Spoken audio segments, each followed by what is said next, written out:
One Piece chapter 1067 is here. Unfortunately, we're on break next week. I'm getting the bad news out the way, okay? So you guys can focus in on everything we have to talk about today because it's one of those chapters. Again, not the super hype stuff, but one of the chapters that explains things and breaks things down for us so we can understand them better because it's things we pretty much knew, but clarification. I released a short recently and I basically said Vegapunk had the head fruit. Well, I was wrong. He has the brain fruit and he knows everything, or he's trying to retain as much information as possible, even though he was born a genius. And I mean, how can you not respect that?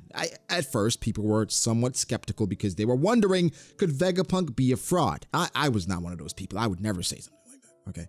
Okay, I was one of those people. I was saying, would him having a devil fruit take away from him doing all these different things? Well, Oda clarified saying, well, yes, he has a devil fruit, but he was already a genius. So it's not like he needed it. It just amplified what he already was. So it's almost just like having a raincoat, but then you got an umbrella as well, right? Like I was already there, you know what I mean? But here was the problem. After last chapter, I was wondering, okay, what happened to your head? Tell me about your head.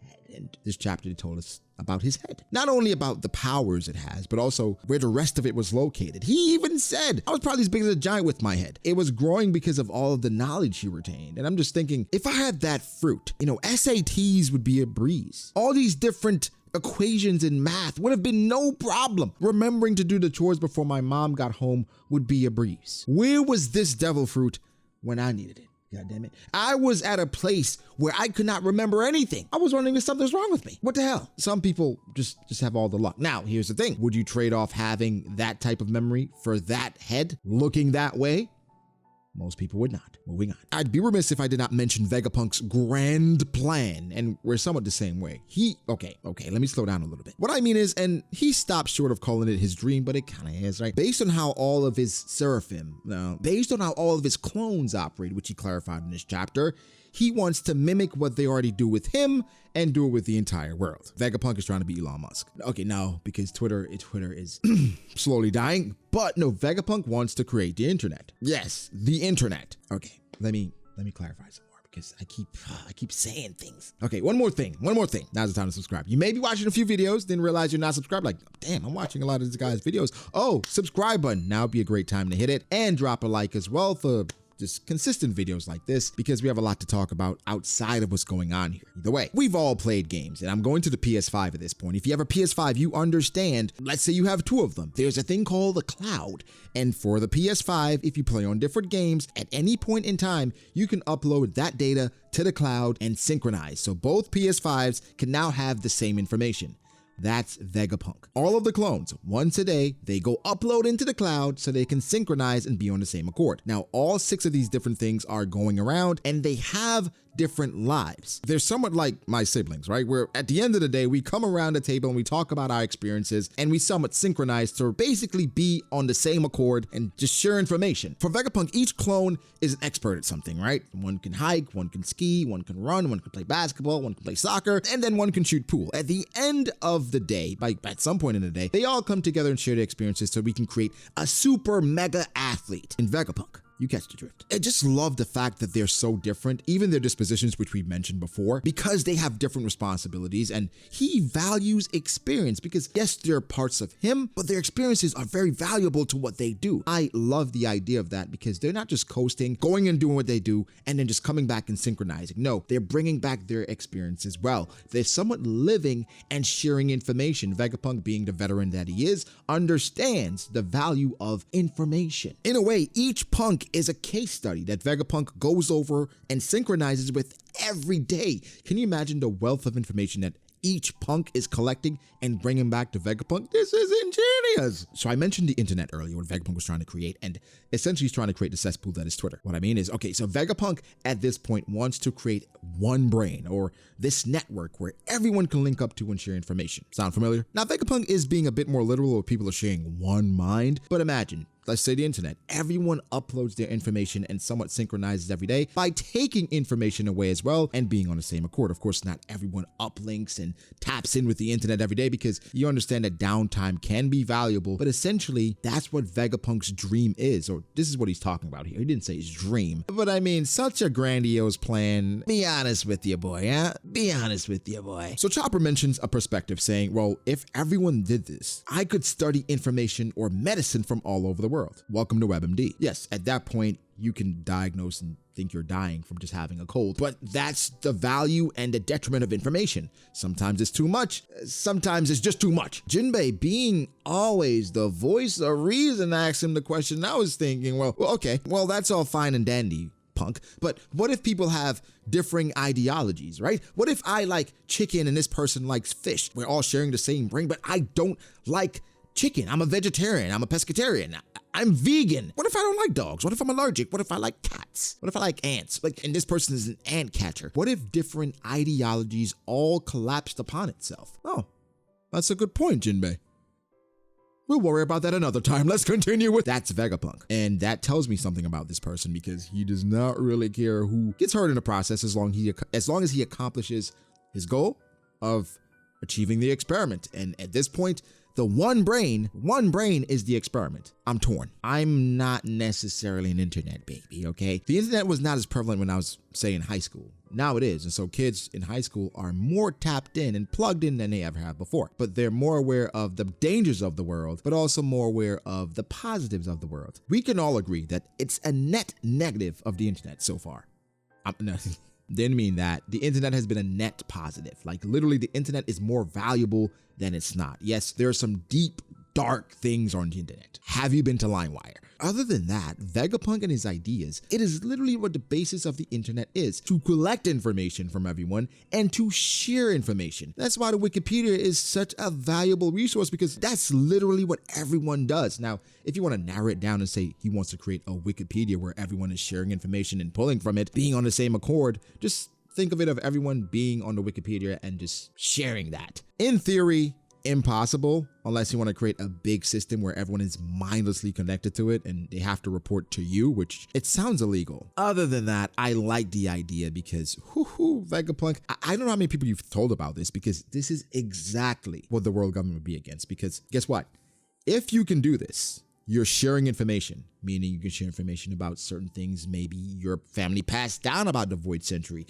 Maybe you're related to a D-Clan member, right? Maybe you saw something in Dressrosa. Maybe you saw something in Alabasta. Maybe you saw something in Drum Island. Maybe you saw something at the Reverie. All of a sudden you have these groups, these things like a One Piece Reddit, where you have a bunch of nerds coming together and just shitting on everybody else and thinking they are superior. I'm talking about in the One Piece world, not in the real world, because nothing like that really exists. But what I'm saying is Vegapunk's ideas, as grandiose as they are, very plausible. Makes a ton of sense. This is how you bridge the gap between the world being so vast, which the One Piece world has proven to be much larger than ours. And so this is how you do things. Maybe certain places where you can't go to. Maybe at that point the Florian Triangle won't be as dangerous because, hey, when you go in the Florian Triangle, go left, don't go right. There's a Sea King waiting there to kill you. You know what I mean? Maybe we can share the time of the knockup stream so everyone can go to Skypiea. Maybe even the route to get to Laugh-Tale. Okay, maybe not that far. You understand, the sharing of information and stuff. That's what Vegapunk is trying to do here. And I think it's a noble cause, but I think it's somewhat selfish because it's about his grandiose thing and what works for him and his punks. He's like, well, if it works for me, it can work for everyone else, right? But Jinbei, very logical.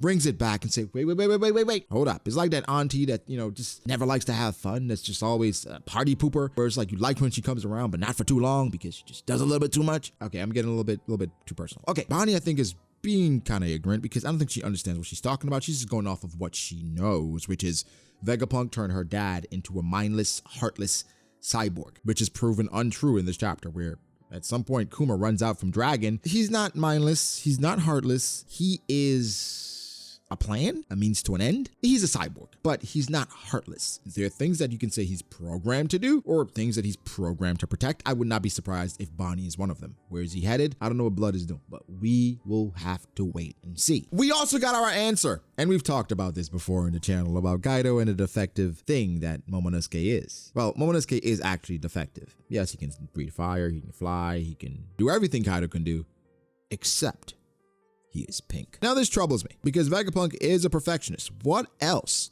is Blood hiding? Like, what is he saying here? I get the whole trope, and that's something some of us even predicted. Some of us, like myself, it made a ton of sense, okay? This is Vegapunk, the perfectionist. Every small detail matters. Now, when I think about Vegapunks, I think about the first time we're introduced to all the punks. And now knowing what we know, where they go off and they live their own life experiences, and then they come back and they're synchronized. Well, everyone didn't seem to know about the Straw Hats. Can you synchronize and keep things from specific punks? If you're Vegapunk, I would assume so, because he mentions they have different personalities and they have different dispositions. So certain punks can handle certain things. Like, I'm not going to burden my punk that has to shit and eat with information about the Straw Hats and the world nobles. Like, all I need you to know is like what ice cream I like. Like, do I like dairy?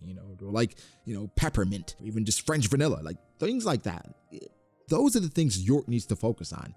So I am so intrigued by Vegapunk, man. Now we have to get into some deep stuff, right? I'm talking about below Fishman Island deep, because Oda is doing that to us with the information he's revealing about this Iron Giant. So on its surface, it seems pretty straightforward, okay? This robot attacked the Holy Land 200 years ago. At first I was like, oh dang, 200 years. 200 years ago? Okay, no one told me about a lot of things happening 200 years ago, but there's quite a few things that happened 200 years ago. First thing, if you go back to chapter 620, like a lot of people have at this point, you realize that 200 years ago was when fishmen were started to be treated as, I guess, somewhat fishmen, right? Because they were then being enslaved and stuff. But before then, they were just categorized as fish. Now, 200 years ago, they were supposed to be categorized as people. We know the truth. So what's the correlation? It might be nothing, but 200 years ago, this thing attacked the Holy Land. But also 200 years ago, fishmen are now being treated as, well, fishmen rather than fish or people, they're saying. Fishy. It's a few things that run through my mind. Well, talked about it with a few of my friends, and could it be a failsafe? Maybe they tried to cleanse something back in the day, and this machinery, this Iron Giant, is like a failsafe, meaning if anything happens with Lelouchia, like something like Lelouchia, this giant activates, but this giant runs out of power. So now, what are we thinking? Well, we're back to the Eternal Flame. What is it? Because it exists, and that is the power source for the Ancient Kingdom. Here's, I guess, a couple of my theories, because we're gonna have a full, extensive thing for you guys. Even though this thing was built 900 years ago, 200 years ago, it made a move, that it had some reserves and something activated it. I don't think it's any coincidence that something activated Kuma as well. It could be a moment, it could be things happening, it could be the will of the user, meaning it's connected to someone, just like Kuma is. And I think Oda's trying to tell us something here where this thing was triggered by an event or by someone. Maybe this thing was connected to a fishman. Maybe this thing was connected to something in regards to Fishman Island, or the reason why the world government then decided to start treating fishmen like fishmen. Did someone connected to the fishmen threaten to use more of these things against the world government? Did they decide to do it after the fishmen maybe rescued some of them, which I don't think they would care about that, but I don't think there's any doubt that this thing is connected to the power source, or maybe that sun that Vegapunk Atlas was somewhat after. I do not doubt that we'll find out more about this eternal flame at some point, but I think no question 200 years ago is going to start to become more and more and more relevant. One thing that's clear in One Piece though, scientists cannot help themselves. They're like strippers. They just have to take their clothes off. Okay, let's not go down that road. But scientists, they just can't help their curiosity. The world government told them, hey, destroy that thing. They're like, okay, but wait, before we do that, they fiddled and meddled for so many years, and this thing came back and almost caused and wreak havoc. I mean, it did do some, but it ran out of power. What if they can recreate this power source? Some people mentioned Enel, like, where did he come from? How did he learn about the Arc Maxim? Is his devil fruit somewhat the conduit for this power source? What are we thinking, guys? Either way with this thing, there's so much to cover here, because Shock is trying to recreate it, and again, the power source, they cannot figure it out. It's something that would upend everything they have today, and I think the power source is the source of all this contention. Okay, all this that's going on. all this, that power source, all right? Now, the apple on top, I would say cherry, but apple is on top of Vegapunk. The apple on top is basically Vegapunk then saying he wants to live to Luffy. Didn't say that, but he wants to leave Egghead. And whoa. This is blowing my mind because after Vegapunk leaves Egghead, do you understand where he's going? Do you understand where he's going? Do you understand the implications of Vegapunk leaving Egghead? I don't think you do. I don't think you understand. Okay, well, here's the thing. How about you think about it for a second? And tomorrow, maybe not tomorrow, Saturday, we're going to come back and we're going to talk about the implications of Vegapunk leaving Egghead, because why do you want to leave? Where would you go? What are the ramifications, consequences, and why can't you leave? We're going to try to figure all that out in the next chapter. But guys, give me your thoughts. How do you feel about it? Chapter was as good as the last one. Oda's on a roll. Peak Peace. It continues, right? Hashtag Peak Peace. But guys, give me your thoughts. Make sure to like the video. If you did, subscribe to the channel for more content like this. Follow me on Twitter, BragoD8. Follow me on Instagram, BragoD.Ace. And right now, I really suggest you following me on Instagram because I have no idea how much longer Twitter has, okay? But guys, again, thank you to my members as well. And I'll catch you guys in the next one. Peace.